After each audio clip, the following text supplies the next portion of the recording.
जय श्री राम। यहाँ तक की रामायण कथा मैं कह चुकी हूँ। आगे की कथा इस प्रकार है। केवट का प्रेम और गंगा पार जाना।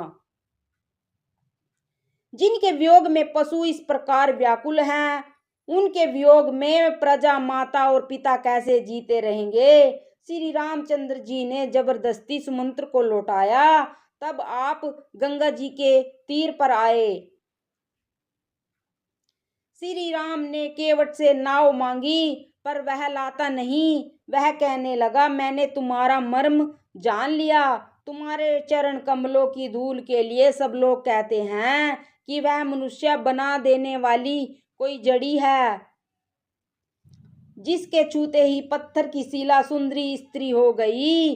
काट पत्थर से कठोर तो होता नहीं, मेरा नाव भी मुनि की स्त्री हो जाएगी और इस प्रकार मेरी नाव उड़ जाएगी। मैं लुट जाऊंगा, रास्ता रुक जाएगा, जिससे आप पार न हो सकोगे और मेरी रोजी मारी जाएगी। मेरे कमाने खाने की यह राह ही मारी जाएगी। मैं तो इसी नाव से सारे परिवार का पालन पोषण करता हूँ, दूसरा कोई धंधा नहीं जानता। हे प्रभु, यदि तुम अवश्य ही पार जाना चाहते हो तो मुझे पहले अपने चरण कमल पकारने के लिए कह दो।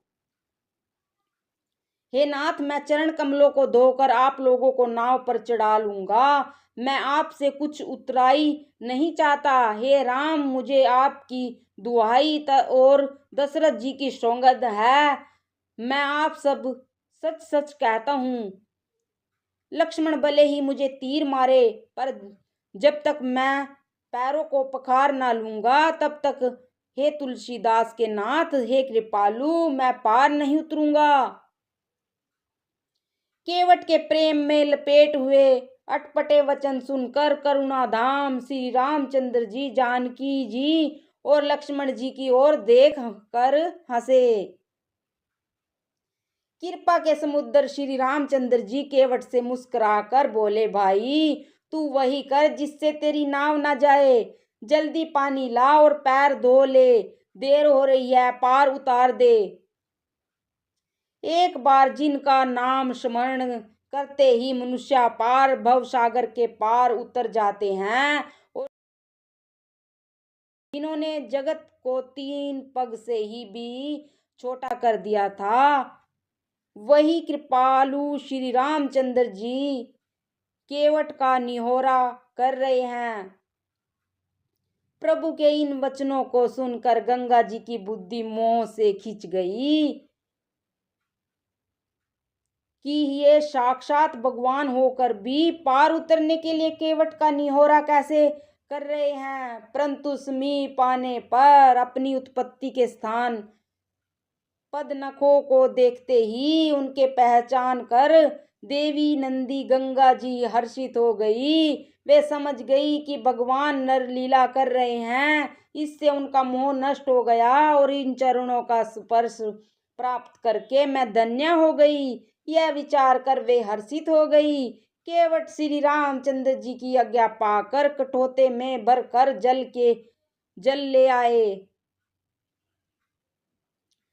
अत्यंत आनंद और प्रेम में उमंग कर वह भगवान के चरण कमल धोने लगा। तब सब देवता फूल बरसाकर सिहाने लगे कि इसके समान पुण्य की राशि कोई नहीं है।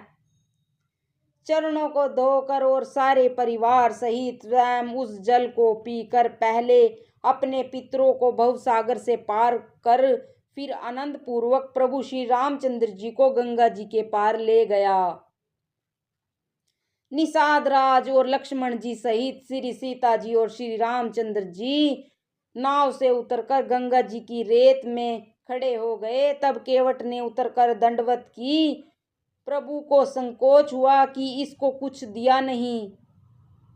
पति के हृदय की जानने वाली सीता जी ने आनंद भरे मन से अपनी रतन जड़ित अंगूठी उतारी। कृपालु श्री रामचंद्र जी ने केवट से कहा, नाव को उतराई लो। केवट ने व्याकुल होकर चरण पकड़ लिए। हे नाथ, आज मैंने क्या नहीं पाया। मेरे दोष, दुख और दरिद्र की आग आज बुझ गई है। मैंने बहुत समय तक मजदूरी की, विधाता ने आज बहुत अच्छी भरपूर मजदूरी दे दी। हे नाथ दीन दयाल, आपकी कृपा से अब मुझे कुछ नहीं चाहिए। लौटती बार आप मुझे जो कुछ देंगे वह प्रसाद मैं सिर चढ़ा कर लूंगा। प्रभु श्री राम जी, लक्ष्मण जी और सीता जी ने बहुत आग्रह किया, पर केवट कुछ नहीं लेता। तब करुणा के धाम भगवान श्री रामचंद्र जी ने निर्मल भक्ति का वरदान देकर उसे विदा किया। फिर रघुकुल के स्वामी श्री रामचंद्र जी ने स्नान करके पार्थिव पूजा की और शिव जी को सिर नवाया। सीता जी ने हाथ जोड़कर गंगा जी से कहा, हे माता, मेरा मनोरथ पूरा कीजिएगा, जिससे मैं पति और देवर के साथ कुशलता पूर्वक लौट आकर तुम्हारी पूजा करूं। सीता की प्रेम रस से सनी हुई विनती सुनकर तब गंगा जी के निर्मल जल में से श्रेष्ठ वाणी हुई, हे रघुवीर की प्रियतमा जानकी, सुनो, तुम्हारा प्रभाव जगत में किसे नहीं मालूम है। तुम्हारे देखते ही लोग लोकपाल हो जाते हैं। सब सिद्धियां हाथ जोड़े तुम्हारी सेवा करती हैं। तुमने जो मुझको बड़ी विनती सुनाई, यह तो मुझ पर कृपा की और मुझे बढ़ाई दी है। तो भी हे देवी, मैं अपनी वाणी सफल होने के लिए तुम्हें आशीर्वाद दूंगी। तुम अपने मनोरथ और देवर सहित कुशलता पूर्वक अयोध्या लौटोगी। तुम्हारी सारी मनोकामनाएं पूरी होंगी और तुम्हारा सुंदर यश जगत भर में छा जाएगा। मंगल के मूल गंगा जी के वचन सुनकर और देव नदी को अनुकूल देखकर सीता जी आनंदित हुई। तब प्रभु श्री रामचंद्र जी ने निषाद राजगुह से कहा कि भैया, अब तुम घर जाकर, यह सुनते ही उसका मुंह सूख गया और हृदय में दाह उत्पन्न हो गया। गुहू हाथ जोड़कर दिन वचन बोला, हे रघुकुल शिरोमणि, मेरी विनती सुनिए।